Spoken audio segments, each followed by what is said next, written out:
You could write the perfect motivational letter, but if your CV is weak, your chances are pretty low. Most Erasmus students treat their CV like a job resume. That is the biggest single mistake. So, in this video, I'll show you how to write a perfect academic CV for Erasmus Mundus scholarship that is strategic, relevant, and up to the mark. And all of this without having crazy experience. So your CV is your story on paper. That's how the admission committee understand your academic path, your interests, and your growth.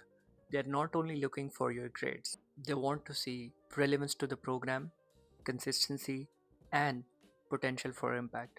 And the CV shows this better than anything else. After reviewing a lot of resumes from students, I see a common mistake, especially in the experience section of the CV. I see students mentioning terms like manage a team or improved customer satisfaction, which are really good if you are applying for a job that requires these kind of things from you.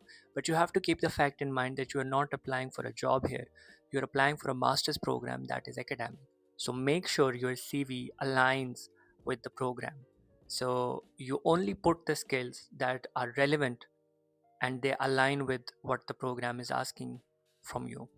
So I think that is one common mistake. So your CV, so for example, in the experience section, you can mention about your projects, your university projects, or your research projects, or your subjects, anything that you find can relate and align with what the program is expecting from you. So let's break down what actually goes into a great Erasmus academic Wonder CV. So in the personal info section, your full name, your LinkedIn, your email, no photo unless the program is explicitly asking you to submit one. And needless to say, the format should be Europass CV format. So that is like the common format that is expected from you to submit your CV. And uh, I'll put it up in the description below, so you can go in the description and check it out. Then comes your academic background. This is the heart of your CV. Mention about your degrees in reverse chronological order. So you should include the degree name, university name, name of location of the university, CGPA if strong, thesis topic if relevant, and also mention about your merits or distinctions as well, because this plays a huge role. So let's say for me, I had a distinction in my bachelor's degree, so I mentioned it both in my motivational letter and my academic CV. So you would want to try to include the achievements that you have academically in your previous education, and then you try to highlight them where you have the chance, like try to maximize. So for the relevant experience and research part, this is actually the part where a lot of students shine. So mention about the projects, mention about any relevant research or any coursework that is related to the program that you are applying to. And if the project is related to the program, showcase it. I'll also be putting up examples of how to include these things while you are mentioning about them. So for the work experience, only include the work experience that shows your field or transferable skills in that field. So, did you teach? Did you intern? Were you a teaching assistant or a research assistant? Did you do an internship that involved a research project?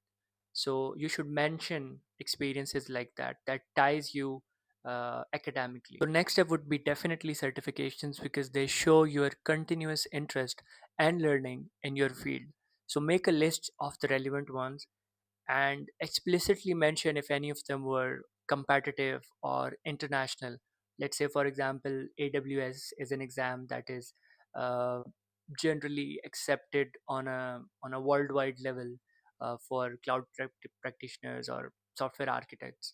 So something like that. Then mention about your volunteering or extracurricular, because this shows that you are actually active outside the classroom, and this actually adds a bit of authenticity and uniqueness, and it brings your personality into the whole application profile. Some final tips, bonus tips, they are very basic, very granular, you might say.